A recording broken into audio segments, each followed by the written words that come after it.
السلام علیکم حضرت، بہت بہت شکریہ جزاک اللہ رہنمائی کرنے کا۔ میرا ایک دوست ہے، اس کی شادی ہوئی ہے، ابھی 3-4 ماہ ہوئے ہیں۔ تو اس کی بیوی جو ہے اس کو روز کہتی ہے کہ مجھے نا پیچھے سے کرو، لیکن وہ نہیں چاہتا کہ میں اسے پیچھے سے کروں۔ وہ اس سے پیار بھی محبت بھی بہت کرتا ہے، لیکن اس کی بیوی کہتی ہے کہ مجھے ایک بار صرف پیچھے سے کرو۔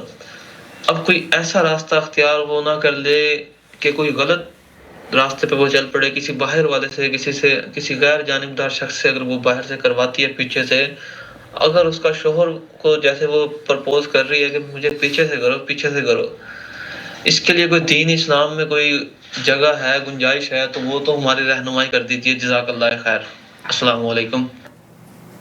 کرتے ہیں میری خامیوں کا تذکرہ اس طرح، لوگ اپنے اعمال میں فرشتے ہوں جیسے۔ دوستوں، یہ شعر اس ویڈیو کے آغاز میں پڑھنے کا میرا کوئی خاص پیغام نہیں ہے، البتہ خوبصورت شعر ہے۔ اس پیغام سے پہلے آپ کی خدمت میں اس شعر کو ایک بار پھر میں سنانا چاہتا ہوں آپ کو۔ کرتے ہیں میری خامیوں کا تذکرہ اس طرح، لوگ اپنے اعمال میں فرشتے ہوں جیسے۔ نحمدہ و نصلی علی رسولہ الکریم، اما بعد۔ آپ دیکھ رہے ہیں نور ٹی وی جدہ، اور میں ہوں آپ کا دوست، آپ کا ہوسٹ محمد عاقل، جدہ سے، مملکت سعودی عرب۔ دیکھیے، آپ جس گنجائش کی بات کر رہے ہیں وہ گنجائش کیا ہے، میں آپ کو لے کر چلتا ہوں شیخ عبدالعزیز الفوزان کی محفل میں۔ ان سے یہی سوال پوچھا جا رہا ہے۔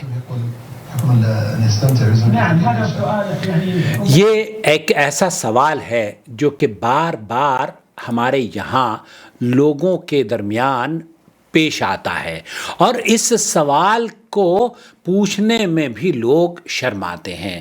آپ کے عذر کو، آپ کی اس گفتگو کو، ہمارے جو چینل پر لوگ آتے ہیں نا، وہ یہ کہتے ہیں کہ بعض مرتبہ تو ہم آپ کی یہ ویڈیوز دیکھنا اس لیے ہم پر گراں گزرتی ہے کیونکہ اس طرح کے سوالات اس میں ہوتے ہیں۔ دیکھیں، اس قسم کے شرعی سوالات جاننے کے لیے اس میں نہ ہی کوئی قباحت موجود ہے، اور نہ ہی یہ کوئی عیب کی بات ہے، اور نہ ہی یہ حرام ہے۔ آپ کا سوال کہ عورت کی پچھلی شرمگاہ میں جماع کرنے کا کیا حکم ہے، تو یہ بات کبیرہ گناہ ہے، چاہے حیض کی دنوں میں ہو یا عام دنوں میں۔ نبی کریم صلی اللہ علیہ وسلم نے ایسا کام کرنے والے کی لعنت کی ہے، اور فرمایا ہے کہ ایسا شخص ملعون ہے جو عورت کی پچھلی شرمگاہ میں جماع کرتا ہے۔ اسے امام احمد نے نقل کیا ہے، علامہ البانی نے اسے صحیح قرار دیا ہے۔ بلکہ نبی کریم صلی اللہ علیہ وسلم نے یہاں تک کہ فرمایا، جس نے حائضہ سے جماع کیا یا بیوی کی پچھلی شرمگاہ میں جماع کیا یا کسی کاہن کے پاس آیا، تو اس پر محمد پر نازل شدہ قرآن سے اس نے گویا کہ کفر اختیار کیا۔ اس حدیث کو بھی امام البانی رحمۃ اللہ علیہ نے صحیح قرار دیا ہے۔ یہ فطری جو چیز ہے، اس فطرت سے ہٹ کر عمل کرنے کے مترادف عمل ہے۔ اب میں آپ کو لے کر چلتا ہوں، شیخ فوزان کیا فرما رہے ہیں۔ بہت سارے لوگ ہیں اس سوال کا جواب سننے سے یا اس سوال کو کرنے سے کتراتے ہیں، کیونکہ وہ شرم آتی ہے انہیں، لیکن اس کا جواب لوگوں تک پہنچانا بے حد ضروری ہے، اور علماء کو اس پر تبصرے اور اس کے بارے میں نصیحت، واضح نصیحت کرنی چاہیے۔ اس میں کوئی عیب نہیں ہے، شیخ فرما رہے ہیں۔ اگر یہ عیب ہوتا تو کیا قرآن اور حدیث میں اس طرح کے الفاظ اللہ کے رسول صلی اللہ علیہ وسلم بیان کر کے جاتے؟ تو آپ کو دراصل عیب جنوں کا نام خرد رکھ دیا، خرد کا جنوں۔ یہ وہ والی بات ہے کہ ہم لوگ جو عقل مندی ہے اس سے تو بے وقوفی سمجھ بیٹھے ہیں، اور جو بے وقوفی تھی اسے عقل مندی سمجھ بیٹھے ہیں۔ تو دین اس چیز کا نام نہیں ہے۔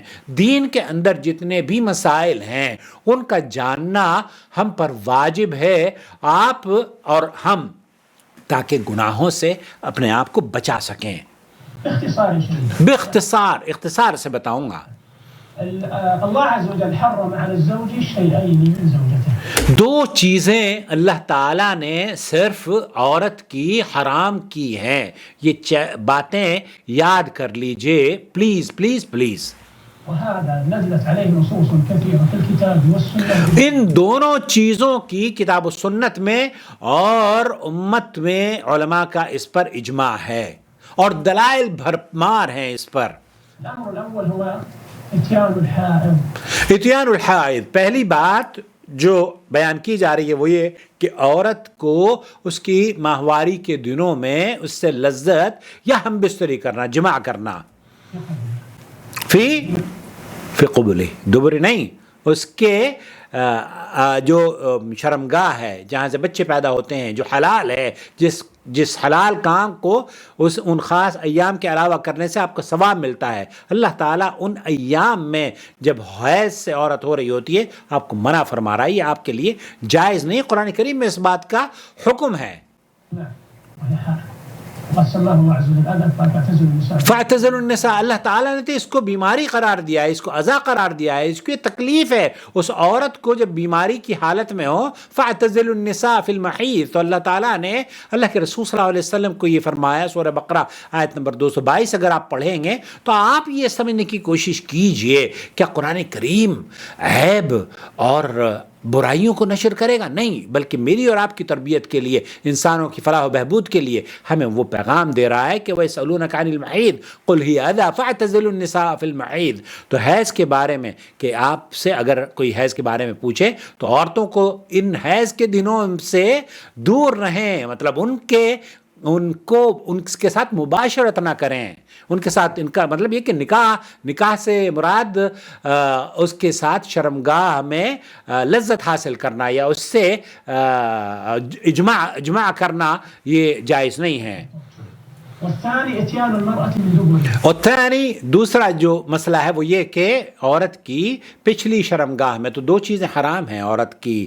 ایک تو یہ کہ حیض کے دنوں میں اس کے ساتھ ہم بستری کی جائے، اور دوسرے اس کے دبر میں، اس کی پچھلی شرمگاہ میں ہم بستری کی جائے.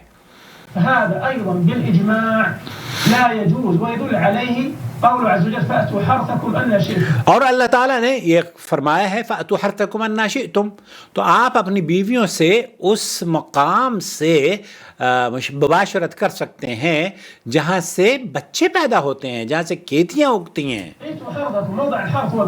وہ شرمگاہ اگلی شرمگاہ ہے جہاں سے بچے پیدا ہوتے ہیں، جہاں سے جو اللہ تعالیٰ نے حکم دیا ہے. اَنَّ شِئْتُمْ كَيْفَ شِئْتُمْ، یعنی کہ کس طریقے سے کرنا چاہیے، اس میں اللہ تعالیٰ نے آپ کو اجازت دے دی ہے، کھلی چھوٹ دی ہے. آپ اگر اپنی بیوی سے سیدھے لٹا کر اس سے صحبت کرتے ہیں، پیچھے سے اگلی شرمگاہ میں صحبت کرتے ہیں، یا علی جنب اس کو کروٹ لٹا کر صحبت کرتے ہیں، تو اس میں اللہ تعالیٰ نے آپ کو رخصت دی ہے. أيضا النبي عليه الصلاة والسلام قال إن الله لا يستحي من الحق لا تأتوا النساء في أعجازهن. آپ علیہ الصلوۃ والسلام نے یہ بھی فرمایا کہ اللہ تعالیٰ حق بیان کرنے سے نہیں شرماتا ہے، اور عورتوں سے، جو عورتیں ہیں، جو بیویاں ہیں، انہیں ان کی جو حرام اشیاء ہیں، مطلب شرمگاہ ہے، پچھلی شرمگاہ ہے، وہ حدیث جو کہ علامہ البانی نے جسے صحیح قرار دیا ہے کہ جو عورت کی پچھلی شرمگاہ میں یا حیض کے دنوں میں مباشرت کرتا ہے، اس نے ما نزل علی محمد، اس نے گویا کہ کفر اختیار کیا.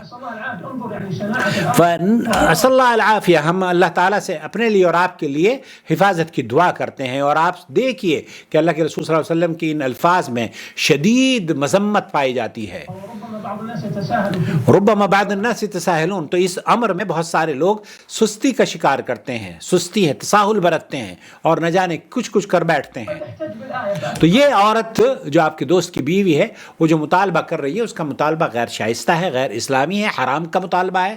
آپ کو، نہ آپ کے دوست کو، اور نہ ہی اس عورت کو، نہ ہی ایسے ویورز کو جو میرے اس ویڈیو کو دیکھ رہے ہیں. پہلی بات تو یہ کہ یہ کوئی عیب نہیں ہے اس طرح کے مسائل کا دریافت کرنا. دوسرے، یہ کوئی عیب نہیں ہے کہ آپ اس ویڈیو کو دیکھ کر دوسروں کے ساتھ شیئر کریں، تاکہ لوگوں کو وہ آیت، سورہ بقرہ کی جو آیت ہے، اس کی وضاحت ہو سکے، نبی کریم صلی اللہ علیہ وسلم کی جو احادیث ہیں وہ آپ تک پہنچ سکیں.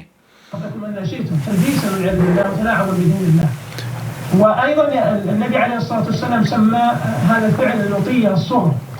تو یہ لوط علیہ السلام کی قوم کی جو عادت ہے، وہ یہ امت